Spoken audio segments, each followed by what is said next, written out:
Yo,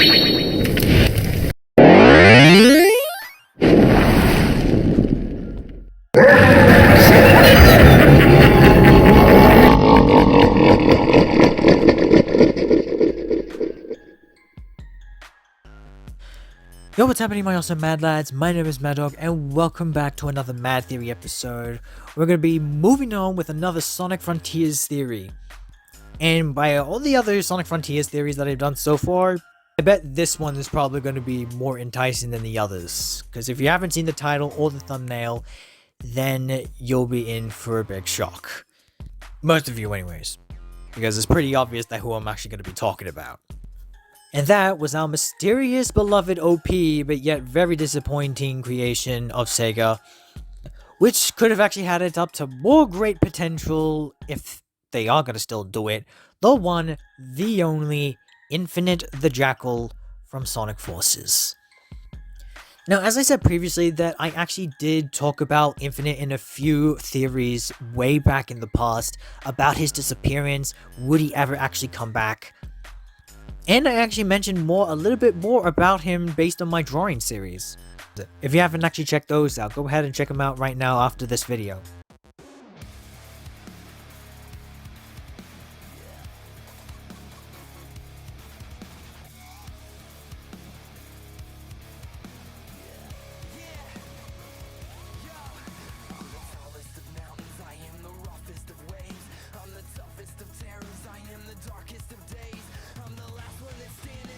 So then afterwards, that's how he actually became Infinite, using the mask to hide away his old face and trying to let go of the so-called old Zero, in this case, the old me, as he recalls, and then renamed himself Infinite.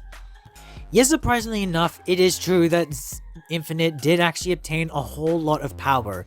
The power of the Phantom Ruby, which actually gave him the power to, well, basically create virtual reality projections. So real that they're even very solid, they could even get hit by them, create familiar faces, or even create machines or any other kind of thing.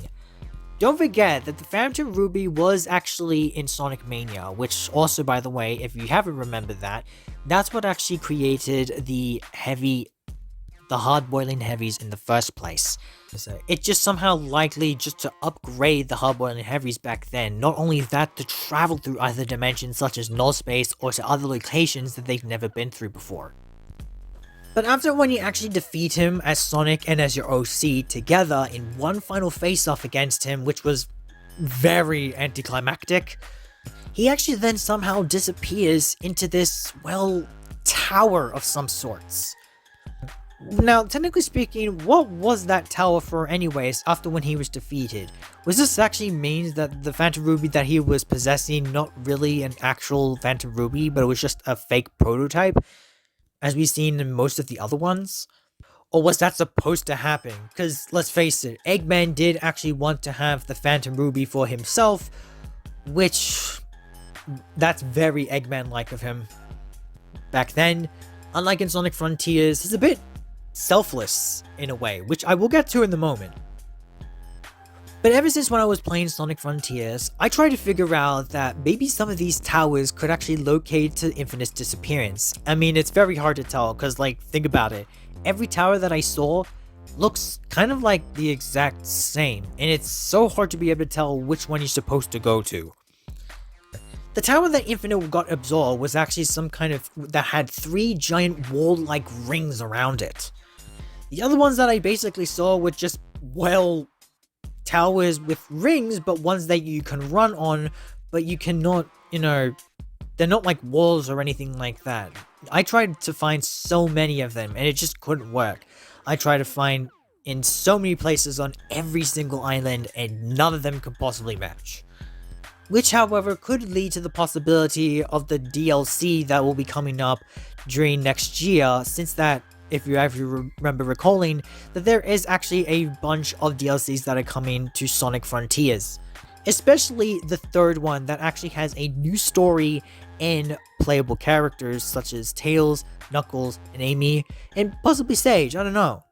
I mean, why do you think they actually decide to put her in there? But they'll be actually used for another video.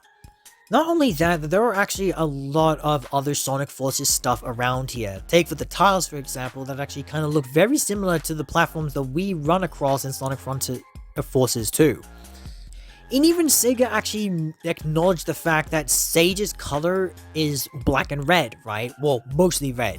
But Infinite's color palette of aura was also red as well back in the day, especially when he had the Phantom Ruby. So, what exactly what they were trying to hint there? Was it just basically because they want to acknowledge the fact of how Infinite was and they want to acknowledge more of that for Sage? Probably. But this also could be the fact that maybe sooner or later that Infinite could possibly return. Maybe he could possibly return into the new story that we're getting for Sonic Frontiers, or maybe something else and maybe in a future game. Because don't forget, there is a possibility that there's actually going to be a Sonic Frontiers 2, which some are actually kind of speculating. But I'm letting that technically open out there. I'm not really technically, sure about that one just yet. Or even the Death Egg robot assault carrier, which, by the way, there were tons of those Death Egg robots specifically in Sonic Frontier Forces, and amazingly enough, there was actually one here in Sonic Frontiers, and that was awesome. We even actually get to hack into a Death Egg robot for the first time using its freaking giant laser eyes. That was like the best thing ever. I had a feeling that this Death Egg robot meant something. Which clearly, pretty much at this rate, kind of sort of concludes the fact that Sonic Forces and Sonic Frontiers are technically connected. And if that's not enough, then there's more. A lot of content creators on YouTube, before Sonic Frontier was actually released, they've always speculated that Infinite is technically, still somewhere around in Sonic Frontiers, or that has like some sort of similar vibes about what's going on in the games. Take for the Guardians, for example. They actually somehow fade to nothing and just basically explode. But they don't explode into pieces, they just fade away, vanishing through thin air. Kind of similar to how some of the Phantom doppelgangers that the Phantom Ruby was actually using. They had the exact same kind of thing. However, sometimes Phantom Ruby Phantoms, let's just say that they kind of also exploded into cubes and stuff like that. As for Infinite, when he actually disappeared and was sent to that tower, he actually was sort of fading into that little red pinkish-like pixels. That was also kind of similar as well, like the Guardians. One in particular, the Asura. And after every time we actually face one of these so-called Guardians, they actually have like different colors of themselves, changing every time, telling them that they're more difficult to face. Take for the tower, for example, and then afterwards you got this thing, which is technically red. Then you have the ninja, who then afterwards you get the shinobi, which is also red. You see the difference here? There's always like a version of every single different after each island. One that's black, one that is white, and then one that is red.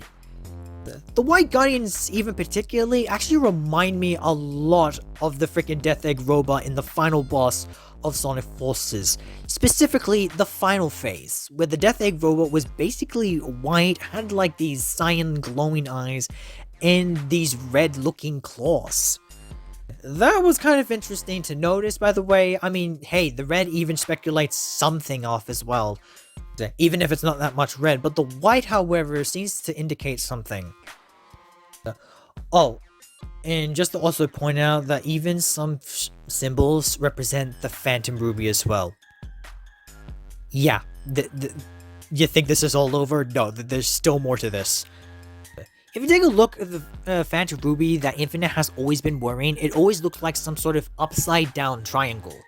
Now, most of the Phantom Ruby prototypes have always been like this hexagonal shape, especially the one in Sonic Mania.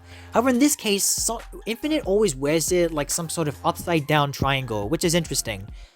I tried to take a look into some of these shapes, and guess what? You wouldn't believe it, but here are some of these Guardians or enemies that have the exact same type of shape. Take a look at the triangles first off. Most of these enemies right here are 100% got the upside down triangle within them. Some of them, maybe even a little bit of hexagonal ones as well. So, this cannot be a mere coincidence. It doesn't look like it in any other way as possible. This is more than a coincidence. Also, just to even further make things even crazier than before, then take a listen to these lyrics.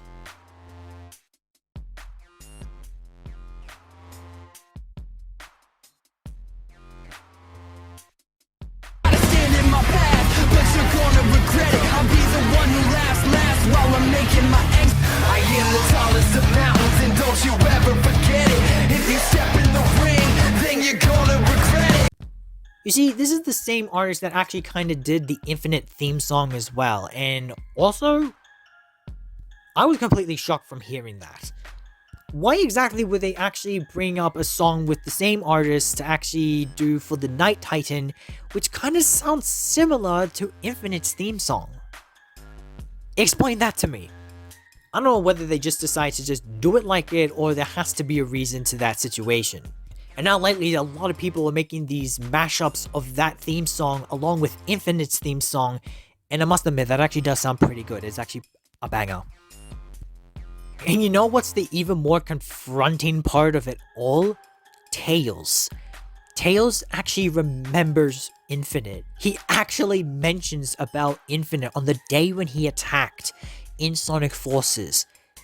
It kind of feels like that Infinite somehow is still in the back of Tails' mind. And that's crazy to hear. You never would have thought that this villain, this one villain who had so much potential, turned out to be mediocre, but it seemed like that he actually got to one character and it had to be Tails. Even Sonic was even shocked about all of this. He even asked if Tails was actually okay with whatever was going on, especially up to this point. It's like how I couldn't handle it after Infinite attacked. One wrong turn and I fall apart. Whoa, what? It's that one thing that Tails really did not like. Out of all things that he actually sometimes just was a bit of afraid of, Infinite seemed to actually get to Tails the most. It was very unexpected, and I feel like that kind of makes a lot of sense in some way, because that was like one of the most terrifying ways, and that was like one of the situations that Eggman actually did win in some circumstances. But to the fact that Infinite is still in the back of Tails' mind, wow, I was not expecting that at all. This probably means that Tails would actually, this is why that Tails might actually want to go on his own for a while. Probably to even face his biggest fear. Now, if it's true that Infinite is actually Tails' true fear of all time, then okay? Is that what his new journey is gonna be? Trying to find Infinite and face him, or just have a game of his own? Just facing his fear overall and trying to become more independent, which is fine as well.